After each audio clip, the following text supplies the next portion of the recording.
Hi all, welcome to entry. ഞാൻ അനുദീപ്. ഇന്നത്തെ ക്ലാസ്സിൽ നമ്മൾ ഡിസ്കസ് ചെയ്യുന്നത് ഫ്രഞ്ച് റെവല്യൂഷനാണ്.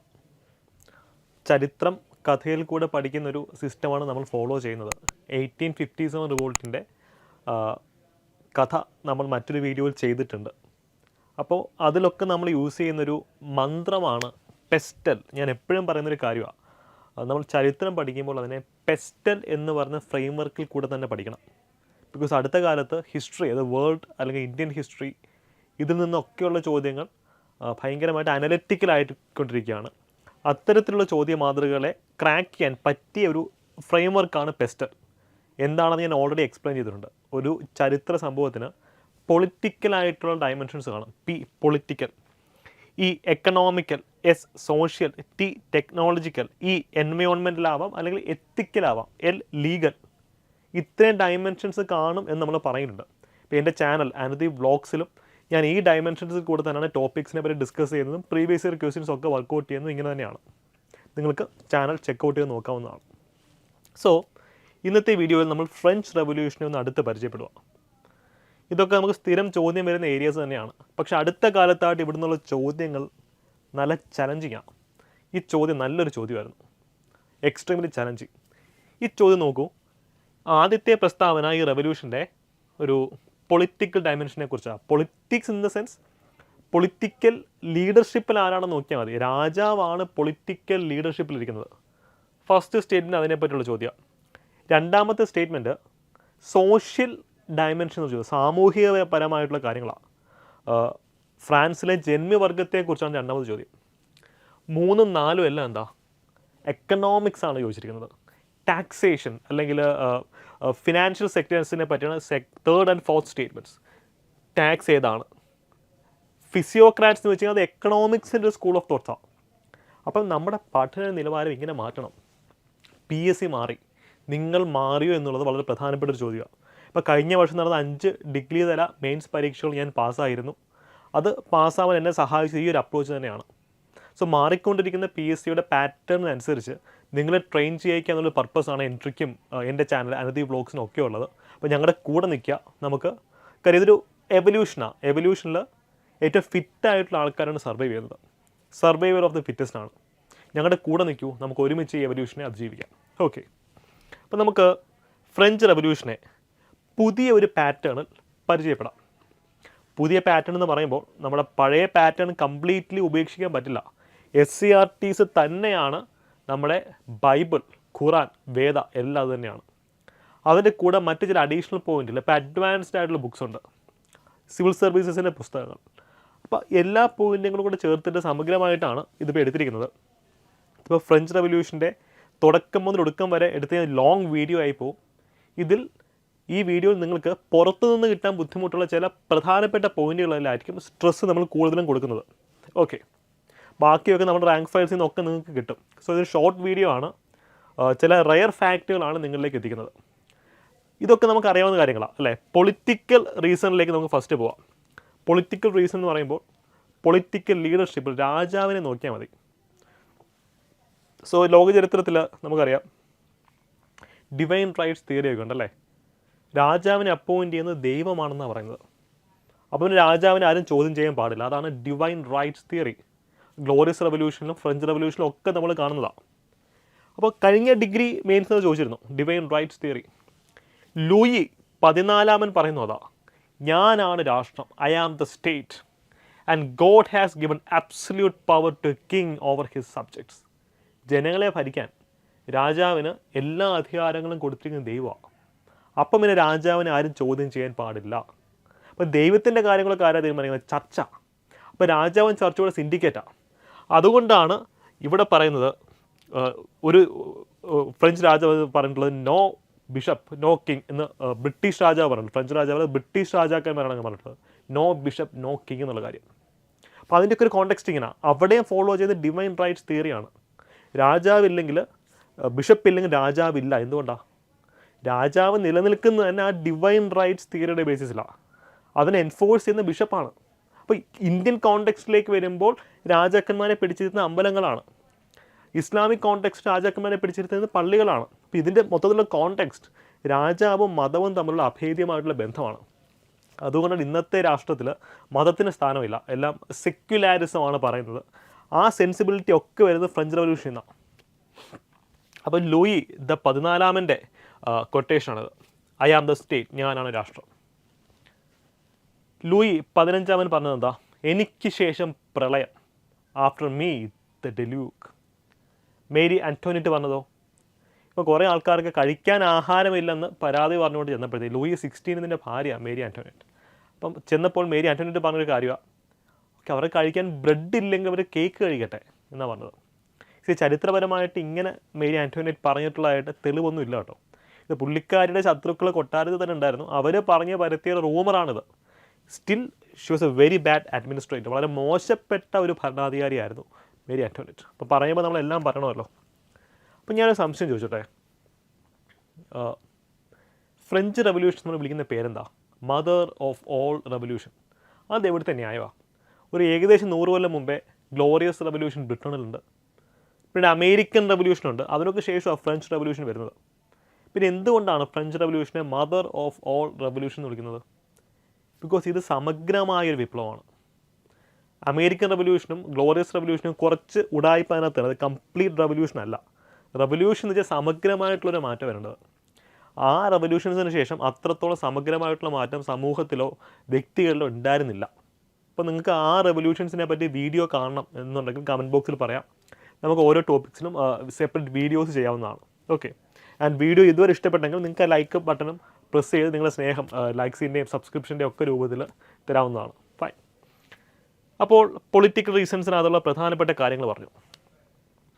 ഇനി പെസ്റ്റലിനകത്തൊരു ഉണ്ടല്ലോ, എൻവയോൺമെൻറ്റ്. എൻവയോൺമെൻറ്റ് എന്ന് വെച്ചാൽ ജോഗ്രഫി തന്നെയാണ്. ജോഗ്രഫിക്കൽ റീസൺസിലൊന്നും ഇതാണ് വോഴ്സായി കൊട്ടാരം, പാലസ് ഓഫ് വെർസൈലസ് അല്ലെങ്കിൽ വോഴ്സായി എന്നൊക്കെ നമ്മളതിനെ വിളിക്കും. ഇത് ഫ്രാൻസിൻ്റെ പൊളിറ്റിക്കൽ മാപ്പാണ്. പാരീസ് ഇവിടെയാണെങ്കിൽ കൊട്ടാരം ഇവിടെ. അത് രാജാവ് താമസിക്കുന്നത് സിറ്റിയിൽ നിന്ന്, ക്യാപിറ്റൽ സിറ്റിയിൽ നിന്ന് കിലോമീറ്ററുകൾ മാറി ഒരു കാട് വെട്ടിത്തളിച്ച് നടുക്ക് വലിയൊരു കൊട്ടാരം ഉണ്ടാക്കി താമസിച്ചേക്കാം. ഇത് ഇടയ്ക്കിടയ്ക്ക് ന്യൂസിൽ ഇപ്പോഴും വരാറുണ്ട്. ഇത് യുനെസ്കോ വേൾഡ് ഹെറിറ്റേജ് സൈറ്റാണ് ഇന്നും.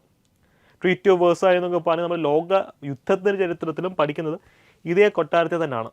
ഓക്കെ, അപ്പോൾ ഇത് റിപ്പീറ്റ് ചെയ്തതിന് വരാൻ പോകുന്നൊരു പ്രധാനപ്പെട്ട ഒരു ലൊക്കേഷനാണെന്നുള്ളത് അറിഞ്ഞിരിക്കുക. പാരീസ് പീസ് ട്രീറ്റിയുടെ ഒക്കെ കോണ്ടെക്സ്റ്റിൽ വരുന്നുണ്ട്. ഇതിൽ ഹോൾ ഓഫ് മിറർ എന്നൊക്കെ പറയുന്ന വളരെ പ്രസിദ്ധമായിട്ടുള്ളൊരു മുറിയൊക്കെ ഉണ്ട്. അപ്പോൾ ഇതിൻ്റെ ഒരു കോണ്ടെക്സ്റ്റ് അതാണ്. തൽക്കാലം പറഞ്ഞു, ഇത് സ്ഥിരമായിട്ട് ലോകചരിത്രത്തിൽ റിപ്പീറ്റ് ചെയ്ത് വരുന്നൊരു സ്ഥലമാണ് ഈ കൊട്ടാരം. ഇത് പാരീസിൽ നിന്നും കുറേ ദൂരെയാണ്, അതാണ് ഇതിൻ്റെ പ്രധാനപ്പെട്ട പ്രശ്നം. ജനങ്ങളുടെ കൂടെ അല്ല രാജാവ് താമസിക്കുന്നത്, രാജാവ് ദൂരെ മാറിയാണ് താമസിക്കുന്നത്. ഓക്കെ, ഇനി നമുക്ക് സാമൂഹികപരമായിട്ടുള്ള കാരണങ്ങളിലേക്കൊന്ന് പോവാം. Social reasons. ഇത് ആ കാലഘട്ടത്തിലെ ഫ്രഞ്ച് സമൂഹത്തിനൊരു പരിച്ഛേദമാണ്, പിരമിഡാണത്. എസ്റ്റേറ്റ് സിസ്റ്റം നമുക്ക് സ്ഥിരം ചോദ്യം വരുന്നതാണ്. ഈ എസ്റ്റേറ്റ് സിസ്റ്റത്തെ നമുക്കൊന്ന് ഇന്ന് പഠിക്കണം. എൻ്റെ കൂടെ നിൽക്കുക, നിങ്ങൾക്കിത് സെറ്റാക്കി നമുക്ക് തരാം. പ്രധാനമായിട്ട് ഫ്രഞ്ച് സൊസൈറ്റി 3 എസ്റ്റേറ്റുകളിലായിരുന്നു. First estate, second estate and third estate. First എസ്റ്റേറ്റാണ് ഏറ്റവും ടോപ്പിലുള്ള ആൾക്കാർ. അവരെന്താ? അത് കാത്തോലിക് ക്ലർജിയാണ്, അതായത് പൗരോഹിത്യ വർഗ്ഗമാണ്, ചർച്ചാണ്, അല്ലെങ്കിൽ പുരോഹിതന്മാരാണ് ഏറ്റവും ടോപ്പിൽ നിൽക്കുന്നത്. തൊട്ട് താഴെ നോബിൾസ്. നോബിൾസ് എന്ന് വെച്ചാൽ എന്താ? രാജാക്കന്മാർ, രാജാവിൻ്റെ ഈ പറഞ്ഞ പടവെട്ടുന്ന ആൾക്കാരൊക്കെ. തേർഡ് എസ്റ്റേറ്റിലാണ് പാവപ്പെട്ടവരുള്ളത്, അതായത് പെസൻസ്, കർഷകർ, വർക്കേഴ്സ്, സിറ്റി വർക്കേഴ്സ്, അതായത് തൊഴിലാളികൾ എന്ന് പറയും, സിറ്റി വർക്കേഴ്സ്. പക്ഷേ ഇവിടെ ഒരു ക്യാച്ച് ഉണ്ട്. ഇതേ തേർഡ് എസ്റ്റേറ്റിൽ തന്നെയാണ് പണക്കാരായിട്ടുള്ള മർച്ചൻസ്, റിച്ച് ആയിട്ടുള്ള മർച്ചൻസ് വരുന്നതും സ്കിൽഡ് ആയിട്ടുള്ള വർക്കേഴ്സും ഒക്കെ വരുന്നത് തേർഡ് എസ്റ്റേറ്റിൽ തന്നെയാണ്. ഇവരെ നമ്മൾ വിളിക്കുന്ന പേരാണ് ബൂർഷ്വാസീസ്. ഭാവിയിൽ ഇപ്പോൾ ഇവർ ഡീസൻ്റാണ്, ഭാവിയിൽ കമ്മ്യൂണിസത്തിൻ്റെ ശത്രുക്കളായിട്ട് വരുന്ന ബൂർഷ്വാസീസാണ്. ബിക്കോസ് നൂറ്റാണ്ടുകൾക്ക് ശേഷം ഇവർ കയറി പവർഫുൾ ആവുന്നു. അങ്ങനെയാണ് മാർക്സിസം വരുമ്പോഴത്തേക്കും അവർ ഐഡൻറ്റിഫൈ ചെയ്യുന്ന ശത്രുവർഗം ബൂർഷ്വാസിയാണ്. അപ്പോൾ ആ ഒരു നമ്മൾ ചരിത്രം കണക്ട് ചെയ്ത് പഠിക്കണം. ഇപ്പം ബൂർഷ്വാ എന്ന് വെച്ച് കഴിഞ്ഞാൽ തേർഡ് എസ്റ്റേറ്റിലും അംഗമാണ്. റഷ്യൻ റവല്യൂഷൻ്റെ ചരിത്രം വരുമ്പോഴത്തേക്കും ബൂർഷ്വാ എന്ന് വെച്ച് കഴിഞ്ഞാൽ കമ്മ്യൂണിസത്തിൻ്റെ ശത്രുവാണ്. അപ്പോൾ ആ ഒരു സോഷ്യൽ ക്ലാസ്, ആ ഒരു സാമൂഹിക വർഗത്തിൻ്റെ എവല്യൂഷനാണ് നമ്മളവിടെ പഠിക്കുന്നത്. അപ്പോൾ കണക്ട് ചെയ്ത് പഠിക്കണം. ഇപ്പോൾ ഗ്ലോറിയസ് റവല്യൂഷൻ്റെ ചരിത്രവും ഇതിൻ്റെ ചരിത്രത്തിന് അഭേദ്യമായിട്ടുള്ള ബന്ധമുണ്ട്. ഗ്ലോറിയസ് റവല്യൂഷനകത്തുള്ള പാർലമെൻറ്റിൻ്റെ എസ്റ്റാബ്ലിഷ്മെൻ്റ് ആണ് ഇതിനെ ഇൻഫ്ലുവൻസ് ചെയ്തൊരു ഫാക്ടർ. അമേരിക്കൻ റവല്യൂഷൻ എങ്ങനെ അതിനെ ഇൻഫ്ലുവൻസ് ചെയ്യുന്നത്? ഫ്രഞ്ച് പട്ടാളക്കാരാണ് അമേരിക്കൻ റവല്യൂഷനിൽ പങ്കെടുക്കുന്നത്. അപ്പോൾ അത് കണ്ടപ്പോഴത്തേക്ക് അവർക്ക് മനസ്സിലായി നമ്മൾ വിചാരിച്ചാൽ സ്വാതന്ത്ര്യം നേടിയെടുക്കാൻ വെക്കും. ആ പട്ടാളക്കാരാണ് തിരിച്ച് ഫ്രാൻസിൽ വന്നിട്ട് ഫ്രഞ്ച് റവല്യൂഷൻ നടത്തുന്നത്. അപ്പോൾ എല്ലാ ഹിസ്റ്റോറിക്കൽ ഇവൻറ്റ്സും കണക്റ്റഡാണ്. ആ കണക്ഷൻ നമ്മുടെ മനസ്സിലുണ്ടെങ്കിൽ കൂടുതൽ വൃത്തിയായിട്ട് ഇതൊക്കെ നമ്മുടെ ഓർമ്മയിൽ നിൽക്കും. ഓക്കെ, അപ്പോൾ ഇത് തൽക്കാലം മനസ്സിൽ വെച്ചോ. റഷ്യൻ റവല്യൂഷനിൽ ഇവർ വരുന്നുണ്ട്. തൽക്കാലം ഇത് ഫ്രഞ്ച് റവല്യൂഷനാണ്. അപ്പോൾ റിച്ച് ആയിട്ടുള്ള ആൾക്കാരും തേർഡ് എസ്റ്റേറ്റിൽ തന്നെയാണ് ഉള്ളത്, അല്ലേ? ഡോക്ടേഴ്സ്, അഡ്വക്കേറ്റ്സ് ഒക്കെ ഇവിടെ വരുന്നത്. ഇപ്പോൾ നമുക്ക് പഴയ ഷേക്സ്പിയറിൻ്റെയൊക്കെ നോവൽ വായിച്ചാൽ, നാടകങ്ങൾ വായിച്ചാൽ അറിയാം, ഇന്ന് ഡോക്ടർ എന്ന് പറയുന്നൊരു ഗുമ്മൊന്നും അന്നില്ല. ഷേക്സ്പിയറിൻ്റെ പഴയ നാടകങ്ങളൊക്കെ ഡോക്ടർ എന്ന് വെച്ച് കഴിഞ്ഞാൽ അത്രത്തോളം ഭയങ്കര റെപ്യൂട്ടഡ് ആയിട്ടുള്ള പ്രൊഫഷനൊന്നും അല്ല. ബിക്കോസ് തേർഡ് എസ്റ്റേറ്റിന്, അത് ഷേക്സ്പിയർ ബ്രിട്ടീഷുകാരനെ സമ്മതിക്കുന്നു, പക്ഷേ ഇതിനൊരു ഇൻഫ്ലുവൻസ് അവിടെ ഉണ്ട്. ഈ സോഷ്യൽ ക്ലാസ്സൊക്കെ പണ്ട് താഴേക്കിടയിലുള്ള ആൾക്കാരായിരുന്നു. ഓക്കെ, പിന്നീടാണ് ഇവർ വളർന്ന് വരുന്നത്. ഫൈൻ. എൻ്റെ ചോദ്യം ഇതാ, ഈ എസ്റ്റേറ്റ് സിസ്റ്റത്തിന് അല്ലെങ്കിൽ ഇതുമായിട്ട് സാമ്യമുള്ള ഇന്ത്യയിലെ ഒരു സിസ്റ്റത്തിൻ്റെ പേര് പറയാമോ? ഒന്ന് ആലോചിച്ച് നോക്കിയേ, ഇന്ത്യയിലെ ഏത് സിസ്റ്റമാണ് ഇതുമായിട്ട് ബന്ധമുള്ളത്? ചാതുർവർണ്ണ സിസ്റ്റം. നിങ്ങളൊന്ന് ആലോചിച്ച് നോക്കിയേ. ചാതുർവർണ്ണ സിസ്റ്റത്തിൽ ഏറ്റവും ടോപ്പിലാരാ? ബ്രാഹ്മൺസ്.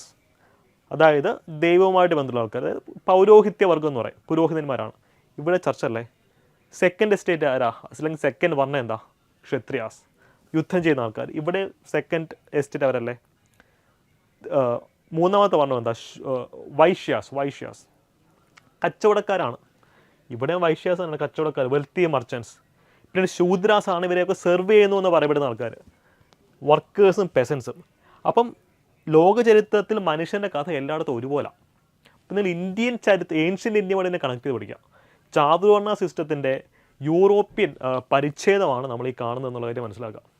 അപ്പോൾ ഇവിടെ നമ്മൾ പറയുന്നൊരു കാര്യമാണ്, കുറച്ച് ഡീപ്പായിട്ട് നമ്മൾ ചരിത്രത്തെ അപ്രോച്ച് ചെയ്യുമ്പോൾ അത്ര ഇൻട്രസ്റ്റിംഗ് ആവും. ഈ സോഷ്യൽ സബ് കോൺഷ്യസ് എന്ന കോൺസെപ്റ്റ് ഉണ്ട്. ഒരു മനുഷ്യന് കോൺഷ്യസ് മൈൻഡും സബ് കോൺഷ്യസ് മൈൻഡും ഒക്കെ ഉള്ളതുപോലെ തന്നെ സൊസൈറ്റിക്കും ബോധ മനസ്സും ഉപബോധ മനസ്സും അബോധ മനസ്സും ഒക്കെ ഉണ്ട്. അത് എല്ലായിടത്തും ഒരുപോലെ. ഇന്ത്യക്കാർ അവിടെ പോയി പഠിപ്പിച്ചതല്ല ഇത്. അവിടെ ഇൻഡിപെൻഡൻ്റായിട്ട് ഇവോൾവ് ചെയ്തൊരു സിസ്റ്റമാണ് ഇത്. പക്ഷേ ഇവോൾവ് ചെയ്ത് വന്നപ്പോൾ ഇന്ത്യയിലും ഫ്രാൻസിലും നമ്മൾ ലാറ്റിൻ അമേരിക്കൻ റെവല്യൂഷൻസിനെ പറ്റി പഠിക്കുക. അതിലൊക്കെ സിമിലർ സിസ്റ്റംസ് തന്നെ വരുന്നത്. ഈ പിരമിഡ് അവിടെ ഓൾമോസ്റ്റ് സിമിലറാണ്. എന്തുകൊണ്ടാണ്? മനുഷ്യൻ്റെ സബ് കോൺഷ്യസ് മൈൻഡ് എല്ലാ സ്ഥലത്തും ഒരുപോലെ. ഇത് ഒരാൾ എന്ന് ഓരോ സ്ഥലത്തും നടന്ന് പഠിപ്പിക്കുന്നതല്ല ഇത്. ഇൻഡിപെൻഡൻ്റായിട്ട് ഇവോൾവ് ചെയ്ത് വന്നതാണ്. പക്ഷെ വന്നു കഴിയുമ്പോൾ എല്ലാം ഏകദേശം ഒരേ അല്ലെങ്കിൽ സിമിലർ പാറ്റേൺസിലേക്കായിരിക്കും വരിക. അപ്പോൾ ജസ്റ്റ് ഒന്ന് അറിയാൻ വേണ്ടി പറഞ്ഞതേ ഉള്ളൂ. നമുക്കിനി ഫ്രഞ്ച് റവല്യൂഷൻ്റെ എക്കണോമിക്കൽ ബാക്ക്ഗ്രൗണ്ടിലേക്ക് പോകും. എക്കണോമിക്സ് എന്താണ്? സാമ്പത്തിക ശാസ്ത്രം. ഇവിടെ നിന്നാണ് ഏറ്റവും അധികം ചോദ്യങ്ങൾ വന്നിട്ടുള്ളത്. Economics in the sense taxation. ഇവിടെ അതിലേക്ക് കടക്കുന്നതിന് മുമ്പ് ഫ്രാൻസിൻ്റെ ഒരു അവസ്ഥ എന്ന് വെച്ച് കഴിഞ്ഞാൽ, അവിടുത്തെ ഒരു കൊട്ടേഷനാണ്. ഫ്രാൻസിൽ 10 ആൾക്കാർ മരിക്കുകയാണെങ്കിൽ അതിനകത്ത് 9 ആൾക്കാർ പട്ടിണി കിടന്നാണ് മരിക്കുന്നത്. പട്ടിണി കിടന്ന് ഒരാൾ അജീർണം ബാധിച്ചു, ഇൻഡൈജഷൻ. എന്തുകൊണ്ടാണ് അങ്ങനെ പറയുന്ന കാര്യം? അത് 9 ആൾക്കാർക്ക് തിന്നേണ്ട ആഹാരം ഒരാൾ കഴിച്ചു. അതായത് ബാക്കിയുള്ള 9 ആൾക്കാരും എന്താ? തേർഡ് എസ്റ്റേറ്റിലെ ആൾക്കാരായിരിക്കും. മറ്റേ ആളെന്താ? ഫസ്റ്റോ സെക്കൻഡിലോ എസ്റ്റേറ്റിലെ ആളായിരിക്കും. അപ്പോൾ കുറേ ആൾക്കാർ പട്ടിണി കിടന്ന് മരിക്കുമ്പോൾ ബാക്കി സൈഡിൽ കുറച്ച് ആൾക്കാർ ആഹാരം കഴിച്ചത് കൂടിപ്പോയത് കൊണ്ട് മരിക്കുകയാണ്. അപ്പോൾ ഫ്രഞ്ച് സൊസൈറ്റിയുടെ ഒരു ആ കാലഘട്ടത്തിലെ റിഗ്രസീവ് സിസ്റ്റമാണ് ഇവിടെ പറയുന്നത്. ഇത്രയും കാര്യങ്ങൾ നിങ്ങൾ മനസ്സിലാക്കണം. സ്ഥിരം ക്വസ്റ്റനാണ്. തിത്ത് എന്ന് പറയുന്ന ടാക്സ് കളക്ട് ചെയ്ത ആരാ? ക്ലർജിയ. അതായത് പള്ളിയുടെ ഇഷ്ടംപോലെ ലാൻഡ് ഉണ്ട്, അവിടെ തിത്ത് എന്ന് പറയുന്ന ടാക്സ് ഇവർ കളക്ട് ചെയ്യുന്നു. അതേപോലെ തന്നെ മറ്റൊരു ടാക്സേഷനാണ് ടാലി. ഇത് ഗവൺമെൻറ്റിലേക്ക് നമ്മൾ അടയ്ക്കുന്ന ടാക്സ്. ഇതൊക്കെ SCRTയിലെ സ്ലൈഡ്സ് തന്നെയാണ് കേട്ടോ. നമുക്ക് SCRT ഉപേക്ഷിക്കാൻ പറ്റില്ല. SCRT റാങ്ക് ഫയലൊക്കെ നമുക്ക് വേണം. അതിൻ്റെ കൂടെയാണ് നമ്മൾ അഡീഷണൽ ഫാക്റ്റുകൾ ഇൻറ്റഗ്രേറ്റ് ചെയ്യേണ്ടത്. ഓക്കെ, അപ്പോൾ ടാലി എന്ന് പറയുന്നത് സിസ്റ്റം ഇതാണ്. ഓക്കെ, പിന്നീട് ടാക്സേഷൻ്റെ കാര്യത്തിലേക്ക് നമുക്ക് കൂടുതൽ ഡീപ്പായിട്ട്, ഇതൊക്കെ നിങ്ങൾ SCRTയിൽ കണ്ടിട്ടുള്ളതാണ്. ടാക്സേഷൻ്റെ നമുക്ക് ഡീപ്പായിട്ട് പഠിക്കാം. ഓക്കെ, അപ്പം ടാക്സേഷൻ്റെ കാര്യത്തിലേക്ക് വരുമ്പം എക്കണോമിക് കോസസ് ആണ് നമ്മൾ ഡിസ്കസ് ചെയ്യുന്നത്. ഗാബെല്ലെ എന്ന് പറയുന്ന ടാക്സ് ഉണ്ട്. ഇതൊരു ഇൻഡയറക്റ്റ് ടാക്സാണ്. ഇപ്പം ടാക്സിന് ഡയറക്റ്റ് ടാക്സും ഉണ്ട്, ഇൻഡയറക്റ്റ് ടാക്സും ഉണ്ട്. പ്രത്യക്ഷ നികുതിയും പരോക്ഷ നികുതിയും എന്ന് പറയും. ഡയറക്റ്റ് ടാക്സ് എന്ന് വെച്ച് കഴിഞ്ഞാൽ എന്താ? ഇൻകം ടാക്സ്, കോർപ്പറേറ്റ് ടാക്സ് അല്ലെങ്കിൽ ക്യാപിറ്റൽ ഗെയിൻസ് ടാക്സ് ഉള്ള കാര്യങ്ങൾ ഡയറക്റ്റ് ടാക്സിലേക്ക് വരിക. ഇൻഡയറക്റ്റ് ടാക്സ് എന്ന് പറയുമ്പോഴത്തേക്കും ഈ പറഞ്ഞ GST, വാറ്റൊക്കെ ഇൻഡയറക്റ്റ് ടാക്സാണ്. ഗാബെല്ലെ എന്ന് വെച്ച് കഴിഞ്ഞാൽ ഈ ഉപ്പിൻ്റെ മുകളിൽ ഇമ്പോസ് ചെയ്തൊരു ടാക്സാണ്. ഉപ്പിനെ തൊട്ട് കളിച്ചാൽ അക്കളി തീക്കളി സൂക്ഷിച്ചോ. ഇന്ത്യയിൽ ബ്രിട്ടീഷ് ഗവൺമെൻറ് ഉപ്പിനെ തൊട്ട് കളിച്ച് ഉപ്പിനെ ടാക്സ് ചെയ്തു. ഗാന്ധിജി ദണ്ഡിയ മാർച്ച് നടത്തി, നമുക്കറിയാം. പിന്നീട് ക്വിറ്റ് ഇന്ത്യ മൂവ്മെൻറ്റ് വരെയുള്ള ചരിത്രം നമ്മൾ കണ്ടിട്ടുള്ളതാണ്. ഉപ്പിനെ തൊട്ട് കളിച്ച് കഴിഞ്ഞാൽ ആ ഗവൺമെൻറ് പ്രശ്നമാവും. ഇവിടെ ഗ്യാബെല്ലെ എന്നത് ടാക്സിൻ്റെ ചരിത്രമാണ്. നമുക്ക് വന്നിട്ടുള്ള ചോദ്യം ഇത് കേട്ടോ, ഗ്യാബെല്ലെ. അതായത് പണ്ട് ഈ ഗ്യാബെല്ലെ എന്ന് വെച്ച് കഴിഞ്ഞാൽ വൈൻ അല്ലെങ്കിൽ വീറ്റ് അല്ലെങ്കിൽ അഗ്രികൾച്ചർ പ്രോഡക്ട്സ് ഇതിനൊക്കെ കൊടുത്തിരുന്നൊരു ടാക്സ് ആയിരുന്നു.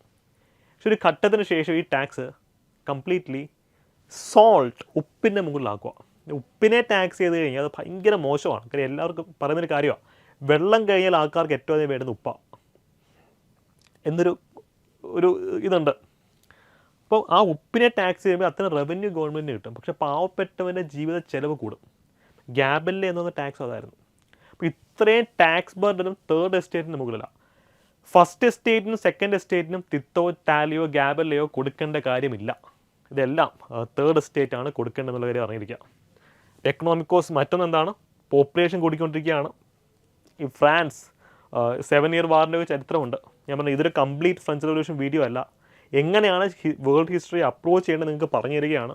നിങ്ങൾക്ക് കംപ്ലീറ്റ് വീഡിയോ ഏതെങ്കിലും ടോപ്പിക്കിൽ വേണമെങ്കിൽ കമൻറ്റ് ബോക്സിൽ പറയാം, നമുക്ക് ഇതിനെപ്പറ്റി ചെയ്യാം. ഇതിനകത്ത് ചില സ്പെസിഫിക് പോയിന്റുകളാണ് നിങ്ങളിലേക്ക് എത്തിക്കുന്നത് എന്നുള്ള കാര്യം ഓർക്കാം. ഈ 7 ഇയർ വാറിൻ്റെ ഒക്കെ ചരിത്രമുണ്ട്. അപ്പോൾ യുദ്ധം ചെയ്ത് ഫ്രഞ്ച് ഡൈനാസ്റ്റി, ബർബൺ ഡൈനാസ്റ്റി എന്ത് ചെയ്തു, ഇവിടെ ഖജനാവ് കാലിയാക്കുകയാണ്. ശക്തമായിട്ടുള്ള വിൻ്റർ വരിക, വിൻ്ററിൽ കൃഷിയൊക്കെ നശിച്ചു പോകുന്നു. അവസാനം ജനങ്ങൾ സഹിയായിട്ട് രാജാവിനെതിരായിട്ട് തിരിയുന്ന ചരിത്രമാണ് ഫ്രഞ്ച് റവല്യൂഷൻ ഉള്ളത്. ഓക്കെ, അതാണ് എക്കണോമിക് കോസിൽ നമുക്ക് പറയാനുള്ള കാര്യങ്ങൾ.